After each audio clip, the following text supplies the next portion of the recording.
La lumière blafarde du néon projette des ombres tremblantes sur les murs froids de la cellule. Assise sur le banc métallique, les bras croisés sur les genoux, Judith Delcourt-Bertrand garde les yeux fixés sur le sol.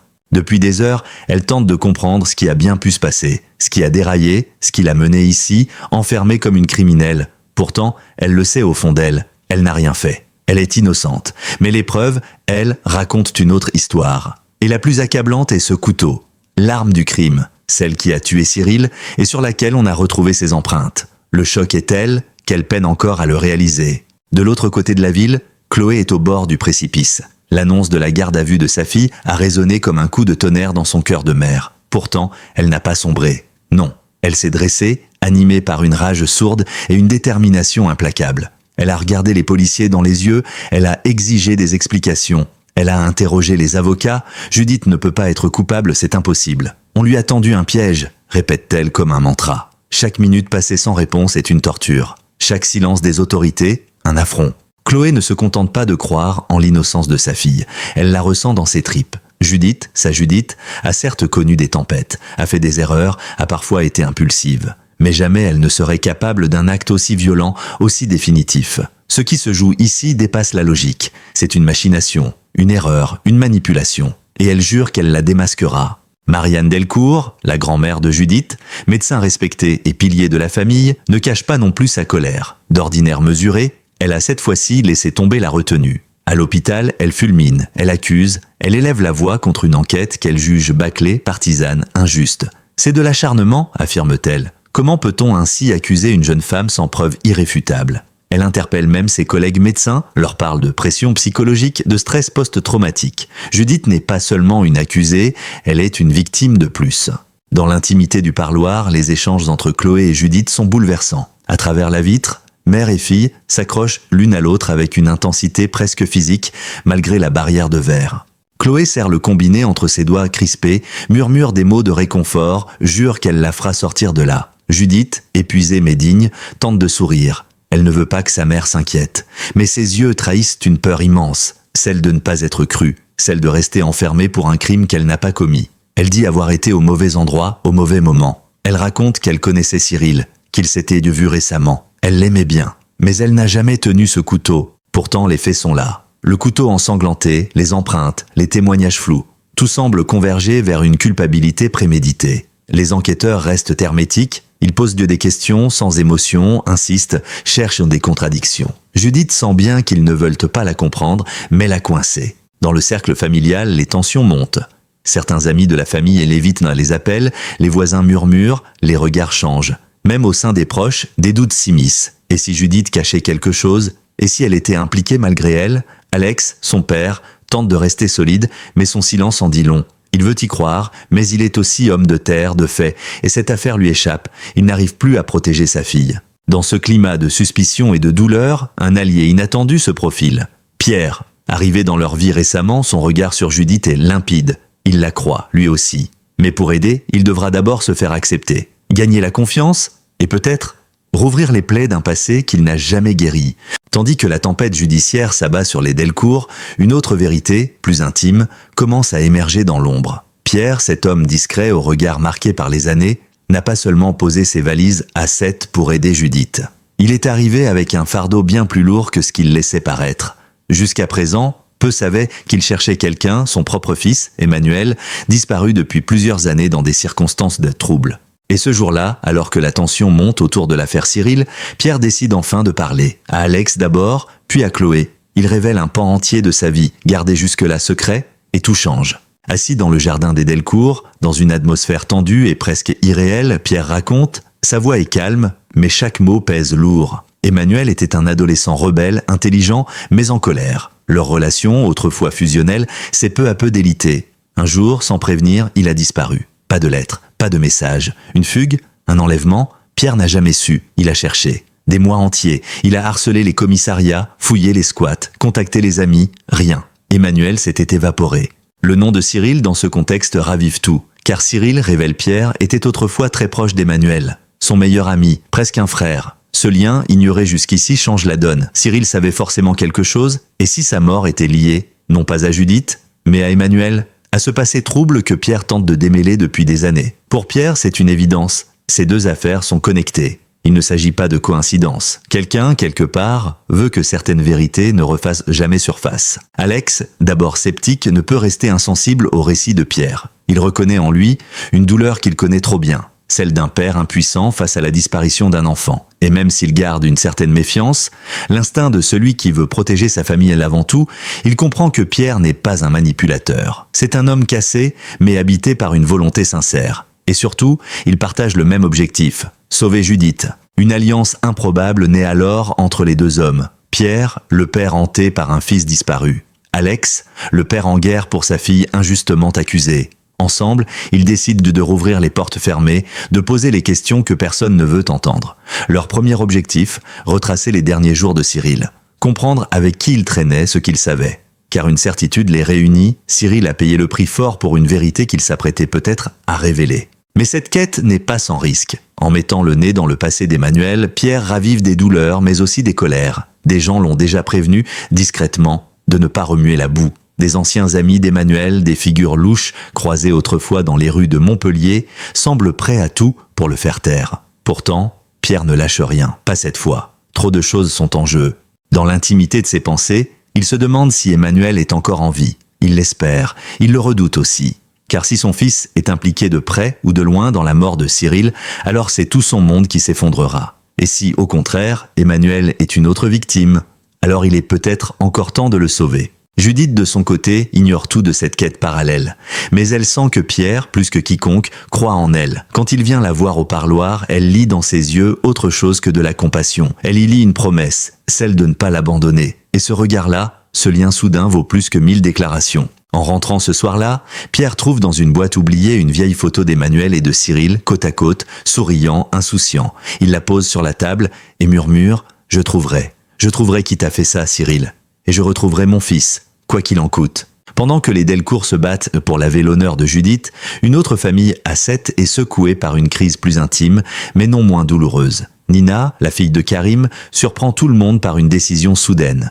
Elle veut aller vivre chez son père. Une demande qui tombe comme un couperet et qui bouleverse l'équilibre déjà fragile de son quotidien avec Lou. Rien dans l'attitude de Nina ne laisse place à l'hystérie. Elle n'élève pas la voix, ne claque pas de porte, sa décision est posée, presque trop calme, et c'est peut-être ce qui la rend encore plus déstabilisante. Pour Lou, le choc est immense. Depuis des années, elle a tout fait pour construire une relation stable avec sa fille, malgré les séparations, les tensions, les absences de Karim. Alors pourquoi maintenant ? Pourquoi cette rupture ? Elle tente de questionner, de comprendre. Nina répond par bribes, détourne le regard. Elle ne parle pas de haine, elle parle d'étouffement, de solitude, et d'un besoin de retrouver son père. Karim, de son côté, est pris de court. Lorsqu'il apprend la demande de Nina, il ne sait pas s'il doit s'en réjouir ou s'en inquiéter. Bien sûr, il a toujours voulu être plus présent dans la vie de sa fille. Mais ce retour dans son foyer n'était pas prévu. Pas dans ce contexte. Il redoute d'être un simple refuge passager, un échappatoire. Pourtant, il sent aussi que c'est une opportunité. Une chance de réparer, de reconstruire, de montrer à Nina qu'elle peut compter sur lui, au-delà de ses fonctions de policier et de ses horaires impossibles. Le couple parental, formé un temps par Lou et Karim, se retrouve confronté à une réalité qu'ils avaient peut-être niée trop longtemps. Leur fille grandit et elle souffre. Elle perçoit les non-dits, les tensions accumulées. Elle ne veut pas choisir entre ses parents, mais elle veut exister en dehors de leur histoire d'adulte. Son choix, radical en apparence, est en réalité une tentative de rééquilibrage. Lou, blessée, oscille entre colère et culpabilité. Elle tente de garder la face, mais la douleur transparaît dans chacun de ses gestes. Elle se sent abandonnée, jugée. A-t-elle trop travaillé ? Pas assez écoutée ? A-t-elle été une mère distante sans s'en rendre compte ? Autant de questions qui la hantent, alors même qu'elle continue d'assurer ses responsabilités professionnelles avec la rigueur qu'on lui connaît. La situation de Nina devient peu à peu un miroir de celle de Judith. Deux jeunes filles, deux familles, deux injustices différentes. L'une confrontée à un système judiciaire aveugle, l'autre à une faille affective qui s'est creusée lentement mais sûrement. Dans les deux cas, ce sont des adultes qui peinent à voir clair, trop pris dans leur propre douleur pour écouter sans interpréter. Un soir, alors que Karim et Nina dînent ensemble dans un silence fragile, il lui pose une question simple. « Tu es sûr que c'est ici que tu veux être ?» Elle hoche la tête. Pour l'instant, oui. Il comprend alors que ce n'est pas un verdict. C'est une transition, une étape. Nina cherche un endroit où respirer. Un endroit où elle ne sera pas la fille de Lou ou celle d'un flic. Juste Nina. En parallèle, cette recomposition familiale crée une onde de choc dans l'entourage. Les amis, les collègues s'interrogent. Certains jugent, d'autres soutiennent. Mais tous comprennent que quelque chose se joue ici qui dépasse le simple choix d'un toit. C'est une affirmation de soi, un besoin viscéral d'émancipation, de réinvention. Et dans l'ombre de cette crise discrète, une vérité émerge. Chaque cellule familiale à 7, qu'elle soit soudée ou fracturée, est mise à l'épreuve. Judith, Nina, Emmanuel, tous, à leur manière, cherchent à reprendre le contrôle de leur destin. Et dans cette quête d'équilibre, chaque geste compte, chaque silence aussi. À mesure que les jours passent, l'urgence devient palpable. Judith est toujours en garde à vue. Le temps presse, l'espoir s'amenuise. Pour Alex et Pierre, plus question d'attendre des réponses officielles qui tardent à venir. Si la vérité ne leur est pas donnée, ils iront la chercher eux-mêmes. Ensemble, ils prennent une décision risquée mais nécessaire. Aller confronter Tom, le jeune dealer au passé trouble, dernier à avoir vu Cyril vivant. Du moins, selon certains témoins. Ce face-à-face pourrait tout changer. Tom ne s'attendait pas à les voir débarquer. Le jeune homme, à peine majeur, joue les durs, mais son regard fuyant le trahit. Dans sa petite chambre désordonnée, la tension est palpable dès l'instant où Pierre et Alex franchissent le seuil. Ils ne sont pas policiers, ils n'ont aucun mandat. Mais ils ont quelque chose de bien plus puissant, la douleur d'un père et la colère d'un homme dont la fille risque la prison à cause d'un coup monté. Pierre commence. Pas d'accusation directe, pas de menace. Il pose une question simple, presque douce. « Qu'est-ce que tu sais, Tom ?» Le jeune homme hausse les épaules, joue la carte du silence. Il prétend ne rien avoir vu, ne rien avoir entendu. Juste une soirée de plus, quelques échanges, des visages qu'il connaît à peine. Mais Alex, lui, n'a pas la patience de Pierre. Il hausse le ton. Il parle de Judith, de sa cellule, de l'arme du crime. Il dit à Tom qu'un innocent va tomber si la vérité ne sort pas maintenant. Le mur commence à se fissurer. Tom baisse les yeux. Il triture nerveusement une bague à son doigt, puis il parle, par bribes, d'un rendez-vous clandestin entre Cyril et un homme plus âgé. D'une discussion tendue, d'argent, d'un mot glissé dans la poche de Cyril qu'il n'a pas eu le temps de lire, et surtout, d'un nom qu'il n'ose d'abord pas prononcer, Emmanuel. Ce prénom glace Pierre. Il le connaît, évidemment, mais l'entendre sortir de la bouche de Tom dans ce contexte donne une autre dimension à toute l'affaire. Emmanuel, son fils disparu, l'ami de Cyril, et peut-être le lien manquant entre le passé et le drame qui frappe aujourd'hui les Delcourt. Tom se referme aussitôt. Il sent qu'il en a trop dit. Il veut que Pierre parte, que tout cela s'arrête. Il devient nerveux, agressif. Il refuse de répondre à d'autres questions. Il menace même d'appeler les flics. Mais Pierre, au lieu de se mettre en colère, s'approche lentement et pose une photo d'Emmanuel sur le lit. « C'est lui que tu as vu, Tom ? Dis-le-moi. » Le silence de Tom en dit plus que 1000 aveux. Sur le chemin du retour, ni Alex ni Pierre ne parlent. Ils sont sonnés. L'hypothèse prend forme, brutale. Et si Emmanuel était toujours en vie ? Et s'il était mêlé, de près ou de loin, à la mort de Cyril ? Ou pire encore, s'il était la véritable cible et que Judith n'était qu'un dommage collatéral, toutes les certitudes vacillent. Alex, d'habitude pragmatique, sent la colère monter. Il a cru pouvoir faire confiance à Pierre, mais cette histoire avec Emmanuel complique tout. Il commence à douter. Et si Pierre savait plus qu'il ne dit ? Et s'il couvrait son fils ? Pierre, lui, reste muré dans le silence. Il ne nie rien, il ne confirme rien non plus. Il regarde droit devant lui, comme s'il poursuivait un fantôme qu'il refuse d'abandonner. Mais une chose est claire pour eux deux, la vérité n'est pas là où les autorités la cherchent. Elle est dans les zones grises, dans les non-dits, dans ces amitiés adolescentes devenues explosives avec le temps. Et plus ils s'approchent du cœur de l'affaire, plus le danger devient réel. Car s'ils touchent à Emmanuel, s'ils mettent au jour des vérités trop longtemps enfouies, ils risquent de réveiller des forces prêtes à tout pour les faire taire. La nuit tombe sur 7. Judith dort mal derrière ses barreaux. Pierre, lui, ne dort pas du tout. Il regarde cette même photo d'Emmanuel, jeune, libre, inconscient du chaos qu'il allait laisser derrière lui. Puis il murmure, comme une prière ou un avertissement. « Si tu es en vie, mon fils, il est temps de revenir. » Un vent chaud, lourd, qui colle à la peau et semble charrier avec lui les tensions accumulées au fil des jours. Chez les Delcourt, l'ambiance est figée, suspendue, comme si chacun retenait son souffle. Judith est toujours enfermée. Et plus le temps passe, plus la peur s'infiltre dans chaque recoin de la maison. Ce n'est plus seulement la colère qui anime Chloé et Alex, c'est la terreur muette qu'elles ne s'en sortent jamais. Chloé s'épuise à chercher une issue. Elle passe ses journées à relire le dossier, à appeler les avocats, à supplier les policiers d'ouvrir d'autres pistes. Mais elle sent bien qu'elle perd pied. Les certitudes s'érodent, les nerfs lâchent. Elle n'est plus que fatigue et tension. Elle voudrait être une mère de combat, forte, inébranlable. Mais à l'intérieur, elle se fissure. Dans ces moments de solitude, elle craque. Elle pleure en silence, dans la salle de bain, loin des regards. Alex, lui, se terre dans un mutisme inquiétant. Il observe, il écoute, mais il ne dit presque plus rien. Depuis l'entretien avec Tom, ses pensées sont devenues un labyrinthe. Il sent que quelque chose lui échappe, mais quelque chose de grave, et il commence à regarder Pierre avec un mélange de frustration et de soupçon. Pourquoi cet homme est-il revenu à ce moment précis? Pourquoi son fils disparu semble lié à toute cette affaire? Est-il une chance ou un danger? Les disputes deviennent plus fréquentes. Chloé accuse Alex de baisser les bras. Alex reproche à Chloé de faire trop confiance à Pierre. Marianne tente de temporiser, mais elle aussi montre des signes de lassitude. La cohésion familiale, si solide en apparence, se fissure de l'intérieur. Et dans ce climat délétère, chacun devient le miroir de l'autre, reflétant angoisse, doute et vieilles blessures. Un après-midi, en fouillant dans le grenier à la recherche de vieux souvenirs de Judith, Alex retrouve un carnet. Un petit carnet noir que Judith utilisait autrefois pour écrire ses pensées. Il l'ouvre, fébrile, il lit, et là, au milieu de pages plus ou moins anodines, il tombe sur une note troublante. Cyril m'a parlé d'un garçon qu'il voyait parfois le soir, seul sur la plage.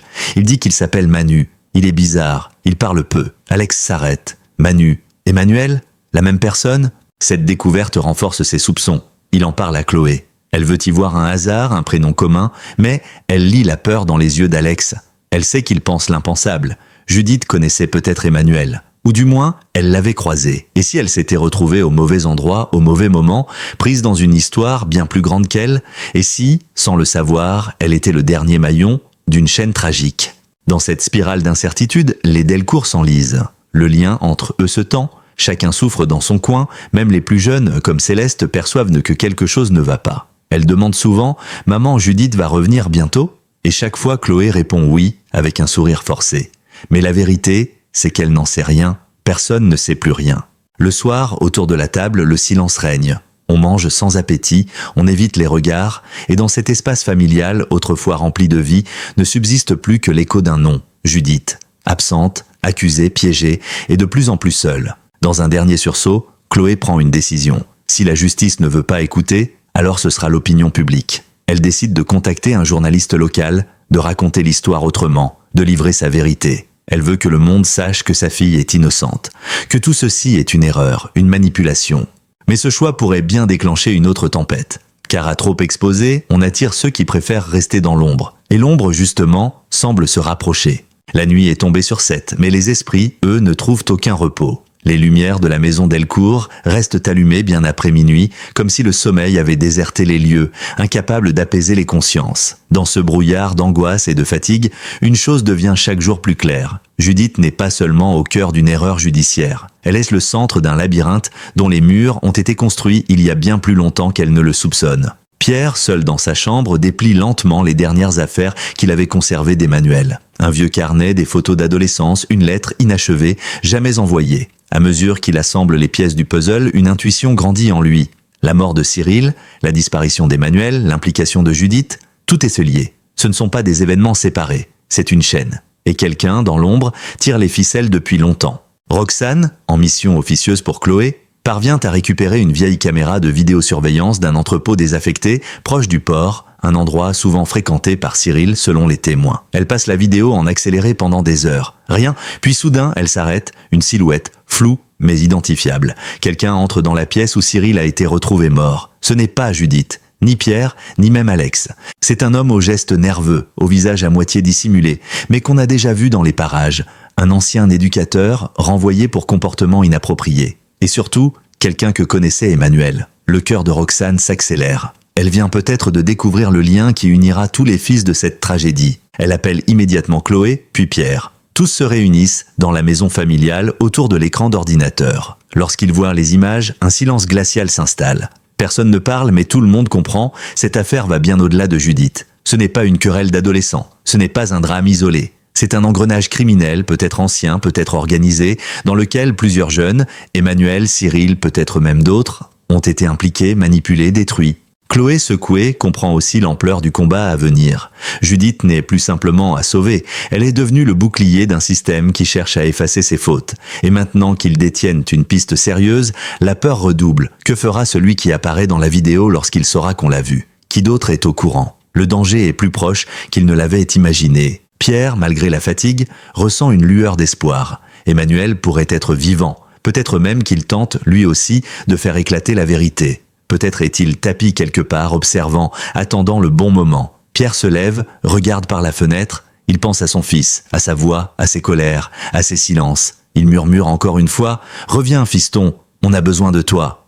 Et au même moment, à quelques rues de là, une silhouette traverse la ville endormie. Un jeune homme, capuche relevée, sac sur l'épaule, avance d'un pas décidé vers la lumière d'un lampadaire. Il s'arrête, regarde autour de lui. Il semble hésiter, puis il sort un téléphone, tape un numéro. La voix de Pierre retentit à l'autre bout du fil. Le jeune homme ne dit qu'un mot « Papa ». Puis l'écran devient noir. Merci d'avoir regardé cette vidéo jusqu'au bout. Votre soutien compte énormément pour nous. Si vous avez apprécié le contenu, n'oubliez pas de vous abonner à la chaîne, d'activer la cloche pour ne rien manquer de nos prochaines vidéos et surtout de laisser un commentaire pour nous dire ce que vous en avez pensé. Vos avis, vos théories, vos émotions, on lit tout et on adore échanger avec vous. Restez connectés car d'autres analyses, résumés et révélations exclusives arrivent très bientôt. À très vite sur notre chaîne.